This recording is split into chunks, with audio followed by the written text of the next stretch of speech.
Good afternoon बच्चों, आगे अपनी क्लास कंटिन्यू करते हैं अपन। मेरी बात सुनिए, अपना डेप्रिसिएशन टॉपिक चल रहा है। क्या पढ़ा था? डेप्रिसिएशन डेबिट तभी होगा जब वो कौन से सेक्शन में कवर होता है? 32 की कंडीशन सेटिस्फाई करे। 32 की कंडीशन कितनी थी? 3। डेप्रिसिएशन डेबिट कब होगा? जब सेक्शन 32 कहता है एसेट होनी चाहिए, आप उसके ओनर होने चाहिए, और किस में यूज करोगे? बिजनेस में। एसेट मतलब पढ़ चुके, ओनर मतलब पढ़ चुके, और बिजनेस यूज मतलब पढ़ चुके एक्टिव और पैसिव। इसके बाद अपन ने पढ़ा था कि भाई तीनों कंडीशन सेटिस्फाई हो जाए तो डेप्रिसिएशन का अमाउंट के लिए भी 3 चीजें चाहिए। एक तो एसेट की कॉस्ट कितनी है, एक कितने टाइम इसको यूज किया, और एक मेथड, है ना। 3 चीजें पढ़ी थी अपन ने। अब मेरी बात सुनो बच्चों। पहला पॉइंट कॉस्ट ऑफ एसेट। अपन ने पढ़ा था एसेट कॉस्ट ऑफ एसेट मतलब जब तक एसेट काम में लेने लायक नहीं हो जाए तब तक का सारा खर्चा जो होगा वो एसेट की कॉस्ट में क्या कर दोगे? ऐड कर दोगे। सबसे इंपॉर्टेंट है interest. Up to put to use capital, after put to use revenue. Revenue को तो P&L में करोगे डेबिट, और up to put to use को कॉस्ट में ऐड कर दोगे। उसका क्वेश्चन भी कल करवाया था आपको, ठीक है, ये समझ में आया। फिर अपन ने पीरियड ऑफ यूज पढ़ा। पीरियड ऑफ यूज में अपन ने पढ़ा कि अगर एसेट इस साल नहीं खरीदी है और अभी तक उसको 180 दिन नहीं हुए तो उस केस में पुट टू यूज अगर 180 दिन से कम है तो हाफ, और 180 दिन से ज्यादा है तो फुल डेप्रिसिएशन अलाउड होगा। मतलब 1 डे और 179 डे में कोई डिफरेंस नहीं है, 180 और 365 में कोई डिफरेंस नहीं है। और तीसरा क्या पढ़ा था? मेथड। WDV और SLM क्या बताया था? WDV सब पर लगेगा और SLM केवल किस पे लगता है? पावर जनरेशन वालों पे। वो आएगा तब देखेंगे। फिलहाल अपन ने क्या चालू किया था? WDV में मैंने आपको क्या बताया था कि भाई सबसे पहले एग्जाम में अगर क्वेश्चन आता है किसी भी बिजनेसमैन का, कोई भी बिजनेस का क्वेश्चन आता है, पहले जो भी आपको क्वेश्चन में एसेट्स दे रखी है उसके 4 भाग करोगे according to their nature, that is called as nature wise blocking. Building, machine, furniture और इंटेंजिबल एसेट, चारों को अलग अलग लिखोगे। अब एक का दूसरे से लेना देना नहीं है। फिर फर्दर अगर बिल्डिंग में भी 2 प्रकार की रेट है तो बिल्डिंग में भी 2 ब्लॉक बनाओगे, 5, 10, 2 ब्लॉक बन गए। अब 5 वाली को 10 से मतलब नहीं, 10 को 5 से नहीं। फिर सबकी क्लोजिंग वैल्यू निकालोगे। क्लोजिंग वैल्यू कैसे आती है? पहले देखोगे एसेट की ओपनिंग बैलेंस क्या है, परचेज ऐड करोगे, सेल लेस करोगे, क्या आ जाएगी? क्लोजिंग। अगर क्लोजिंग वैल्यू पॉजिटिव आई है इसका मतलब वैल्यू तो है और एसेट भी पड़ी है, एसेट भी है, वैल्यू भी है, तो कहोगे कि सर एसेट भी है, वैल्यू भी है उसकी, तो डेप्रिसिएशन लोगे। एसेट खत्म हो गई, वैल्यू पड़ी है, तो वैल्यू नहीं है, वो आपको लॉस हो चुका है। और अगर वैल्यू नेगेटिव आई इसका मतलब जो खर्चा हुआ था उससे ज्यादा पैसा आ गया, तो नेगेटिव वैल्यू है तो वो क्या है? गेन है। ये मैंने आपको समझा दिया, यहां तक अपन ने किया था। अब कुछ बच्चों कुछ एडिशनल पॉइंट आपको मुझे बताना है उसी कॉस्ट से रिलेटेड और अदर डेप्रिसिएशन से रिलेटेड। फिर एक बड़ा क्वेश्चन करने के बाद दूसरी चीजों पर जाएंगे अपन। तो अब सुनो, ये मैंने यहां सामने लिखा है स्पेशल पॉइंट। स्पेशल पॉइंट मतलब जब वो आप कॉस्ट कैलकुलेट करोगे या मेथड में डेप्रिसिएशन लोगे तो कुछ स्पेशल बात का ध्यान रखना पड़ता है। ये स्पेशल पॉइंट में सबसे पहले अपन पढ़ते हैं कंसेप्ट ऑफ नोशनल कॉस्ट।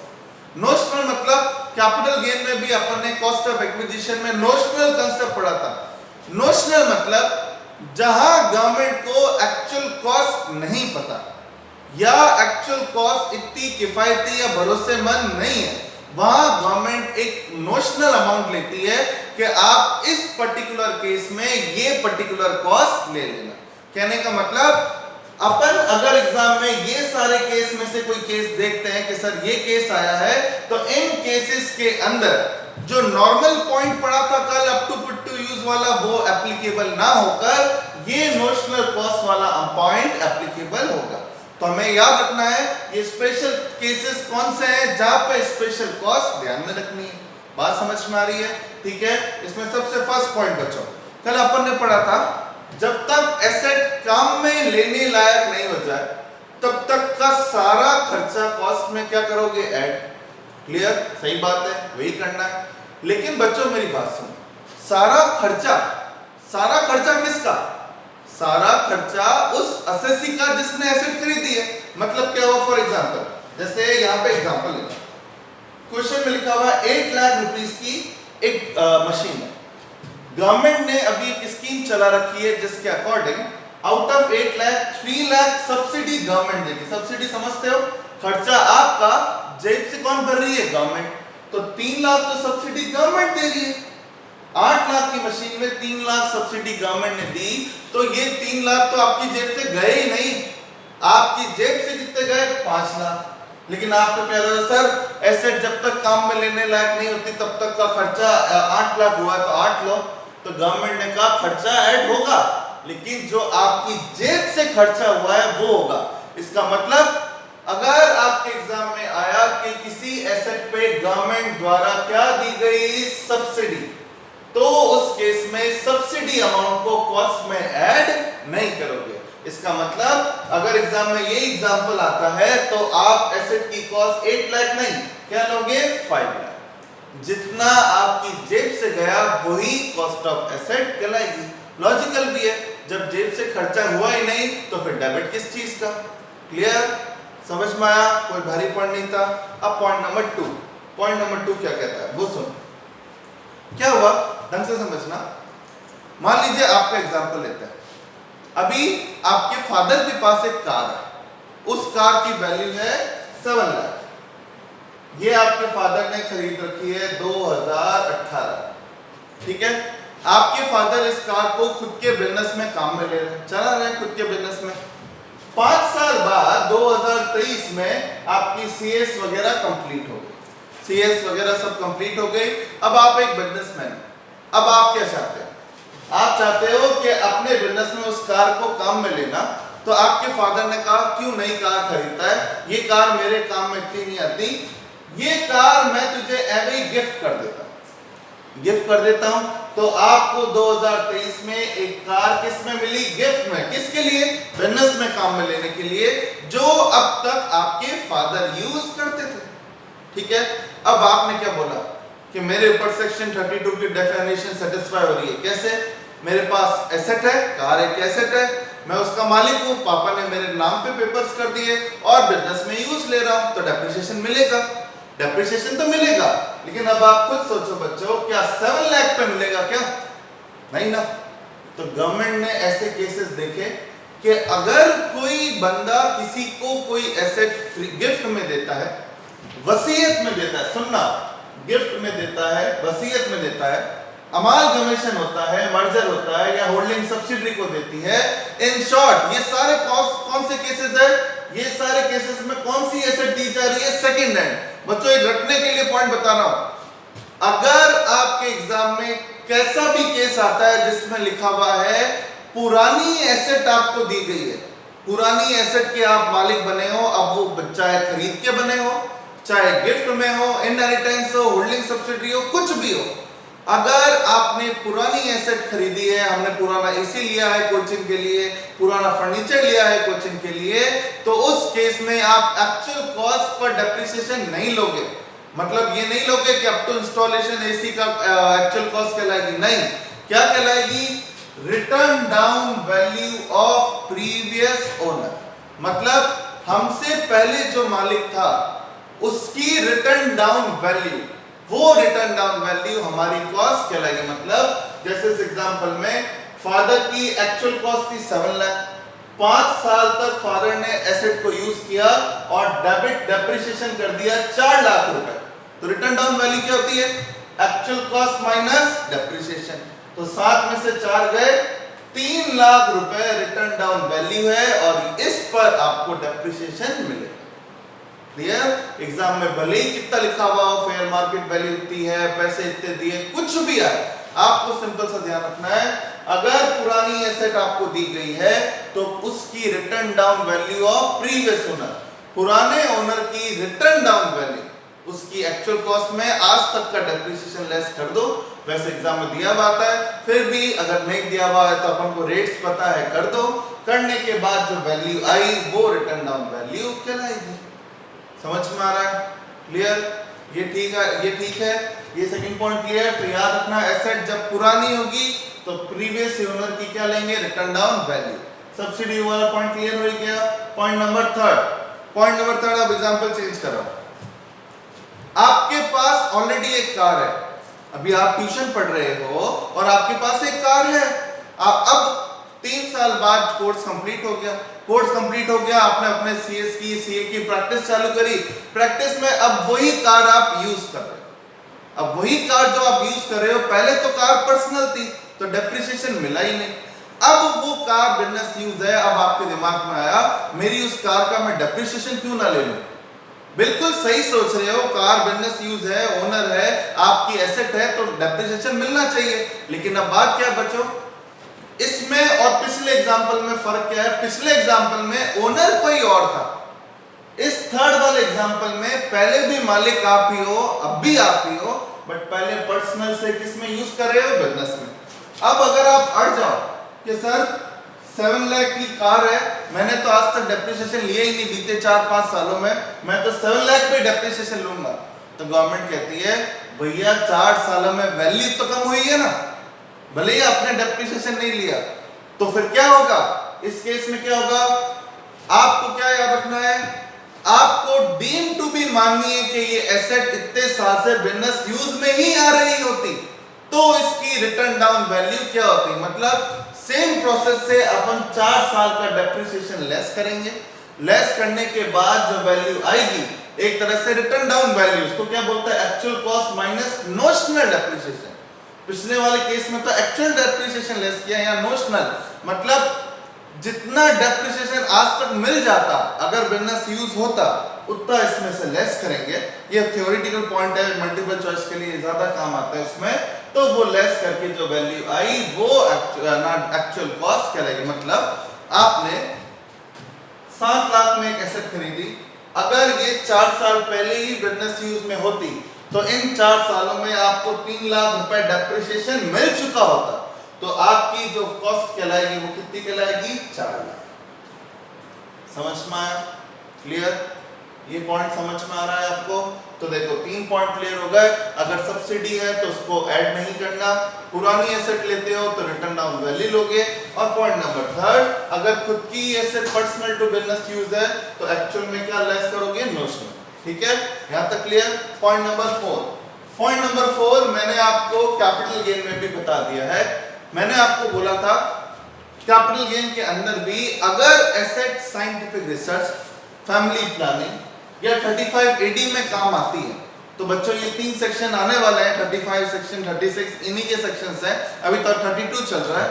तो ये सेक्शंस जब आएंगे तब आपको पता चलेगा। ये सेक्शन कहते हैं हमारे लिए अगर कोई नई एसेट खरीदता है तो उस एसेट का पूरा अमाउंट P&L में डेबिट कर देंगे।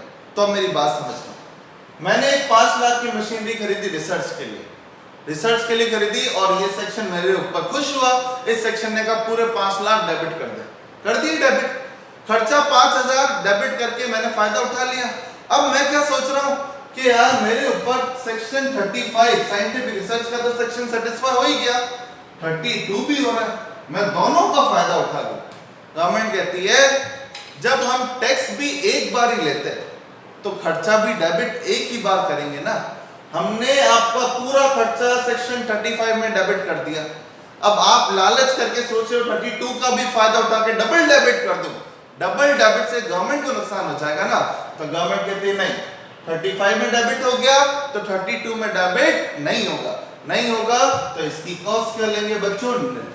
जब ये अपन ने कैपिटल गेन में स्लम सेल के अंदर पढ़ा, तो याद रखना अगर asset scientific research, family planning या 35 AD के लिए ली है तो कॉस्ट क्या लेंगे? तो मेरे ख्याल से ये नोशनल कॉस्ट वाला कंसेप्ट समझ में आया।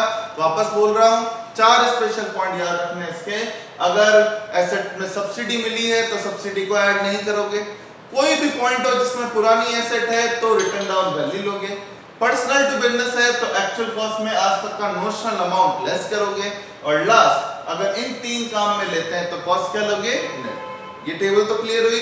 अब एक और पॉइंट इधर, ये पॉइंट एक स्पेशल पॉइंट है, कल मैंने प्रैक्टिकल में जानबूझ के नहीं बताया था, अब आप इसको ढंग से समझो। ये पॉइंट्स देखो, हेडिंग क्या है? Additional oblique initial. एडिशनल मतलब एक्स्ट्रा मिलेगा, इनिशियल मतलब शुरुआत में मिलेगा। एक ऐसा डेप्रिसिएशन जो शुरुआत में ही मिलेगा इन एडिशन विद नॉर्मल मतलब समझ। प्लांट एंड मशीनरी पे एग्जांपल ले रहा हूं। प्लांट एंड मशीनरी की रेट है 15%, आप चार्ट देखिएगा और चार्ट में 15% ठीक है, अब मेरी बात सुनो, प्लांट एंड मशीनरी पर 15% रेट है, लेकिन गवर्नमेंट क्या कहती है, नए नए फैक्ट्रीज वालों को लालच देती है और कहती है आप अपनी फैक्ट्रीज में नई नई मशीन लगाओ। मैं बार बार फैक्ट्री वर्ड क्यों यूज कर रहा हूं बच्चा पता है, क्योंकि ये बेनिफिट जो है केवल उनको मिलने वाला है, ये एक बहुत बड़ा बेनिफिट है। और ये बेनिफिट किसको मिल रहा है, केवल उनको जिनकी कोई मैन्युफैक्चरिंग या प्रोडक्शन का काम हो, और मैन्युफैक्चरिंग का काम तो फैक्ट्रीज में ही होता है। तो अगर किसी की फैक्ट्री है जिसका मैन्युफैक्चरिंग या प्रोडक्शन का काम है, उसको गवर्नमेंट क्या लालच देती है, आप एक काम करो, नई मशीन खरीदो। नई मशीन मतलब यह वर्ड है एलिजिबल। एलिजिबल मतलब ऐसी मशीन जिससे कुछ बनता है, ये एसी वैसी नहीं। तो जो बंदा कोई भी एसएससी अगर जिसका मैन्युफैक्चरिंग का बिजनेस है, फैक्ट्री वगैरह है, और वो एलिजिबल प्लांट एंड मशीनरी खरीदता है, एलिजिबल मतलब जिससे कुछ बनता है, तो गवर्नमेंट खुश होगी कि यार इंडिया की ग्रोथ बढ़ेगी, डेवलपमेंट होगा। तो गवर्नमेंट कहती है नॉर्मल डेप्रिसिएशन 15% तो तुझे मिलता ही है, वो तो तुझे देंगे ही देंगे, उसके साथ साथ एडिशनल डेप्रिसिएशन भी आपको पीएनएल में डेबिट करने को मिलेगा, केवल उस न्यू एसेट पर। कितना मिलेगा, एक्चुअल कॉस्ट का 20%। मतलब मैंने इस साल एक 10 लाख की मशीन खरीदी, उस 10 लाख की मशीन पर 15% तो मुझे मिलना ही है, 15 के साथ साथ और कितना मिलेगा, 20, मतलब 35% पहले साल में ही उस नई मशीन से क्या कर सकता हूं, डेबिट। और अगर मेरी फैक्ट्री स्पेसिफाइड स्टेट में है, बिहार, उत्तराखंड, ये क्या नाम है, वेस्ट बंगाल, ये सब स्पेसिफाइड स्टेट है, इसकी लिस्ट आपको मिल जाएगी। इन लिस्ट में जो बैकवर्ड स्टेट्स हैं, बैकवर्ड स्टेट के अंदर आपकी फैक्ट्री है, तो डेप्रिसिएशन 20 की जगह रेट कितनी है, 35। मतलब आपके एग्जाम में आया SSC is having factory in Bihar, तो उस केस में उसको डेप्रिसिएशन कितना मिलेगा, 15 प्लस 35। पहले ही साल 50% डेप्रिसिएशन वो पीएनएल में क्या कर देगा, डेबिट। क्लियर हो रही है मेरी बात, ठीक है। तो ये फायदा किसको है, जिसकी फैक्ट्री हो, नई एलिजिबल मशीन खरीदे जिससे कुछ बनता हो, रेट 20% रहेगी, और स्पेशल कैटेगरी में 35। लेकिन इस पर भी 180 डेज का रूल लगेगा। मतलब क्या, अगर मशीन को खरीदे हुए 180 दिन नहीं हुए, पुट टू यूज 180 डेज नहीं है, तो 15 का भी आधा होगा, और इस 20 या 35 जो भी होता है उसका भी हाफ डेप्रिसिएशन ही मिलेगा। समझ में आ रहा है, मतलब 20 का आधा 10%, 15 का आधा 7.5, पहले साल 17.5% ही मिलेगा। लेकिन इसमें ये पॉइंट अमेंडमेंट हुआ था, जिसमें ये पॉइंट क्या कहता है कि इस साल, जैसे मान लो मैंने मशीन खरीदी 10 लाख की, समझना, तो नॉर्मल 15 तो मिलेगा ही मिलेगा, प्लस 20% और मिलेगा। क्लियर। लेकिन अगर मेरी फैक्ट्री क्या बोलता है, मेरे को 180 डेज से कम है, तो उस केस में इस 10 लाख का पहले साल 15 का आधा 7.5 और 20 का आधा 10 से मिला। अब आप सोच रहे होंगे कि सर 20 का आधा 10 से मिला, तो बचा हुआ 10 कहां गया। गवर्नमेंट कहती है, फर्स्ट टाइम गवर्नमेंट ने लास्ट ईयर अमेंडमेंट करके बोला, आप फिक्र मत करो, वो जो बैलेंस 10% आपको नहीं मिला, उसको आप नेक्स्ट ईयर में डेबिट कर लेना। तो अच्छी बात है ना, डेबिट 20 ही होगा, लेकिन अगर 180 दिन से कम है तो इस साल 10, बचा हुआ 10 अगले साल, और अगर इसी साल 180 दिन से ज्यादा हो गए तो पूरे 20% इसी साल डेबिट कर लेना। क्लियर, समझ में आया। प्रैक्टिकल क्वेश्चन करेंगे तब और क्लियर हो जाएगा।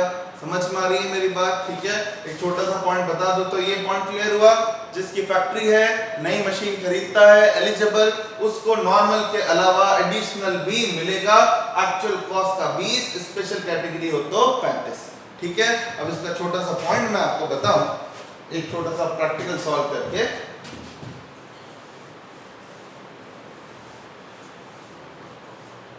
तो सुनो, जैसे कि मान लीजिए मैं प्लांट एंड मशीनरी का ही ब्लॉक बना रहा हूं, 10 लाख की एक मशीन है, 2 मशीन है, 15 लाख की 3 मशीनरी और खरीदी अपन। समझ में आ रहा, समझ लो।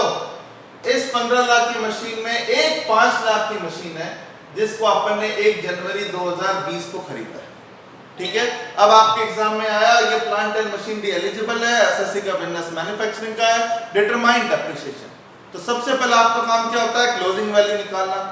10 प्लस 15 25, सेल है नहीं तो 25 लाख रुपए क्लोजिंग आ गई। 2 प्लस 3 5, मशीन भी है वैल्यू भी है, तो क्या कैलकुलेट करोगे, डेप्रिसिएशन। डेप्रिसिएशन कैलकुलेट करोगे तो आप कैसे करोगे, सुनो, पुरानी मशीनरी को साइड में ले लो, 10 लाख इस पे तो नॉर्मली मिलेगा, एडिशनल ले।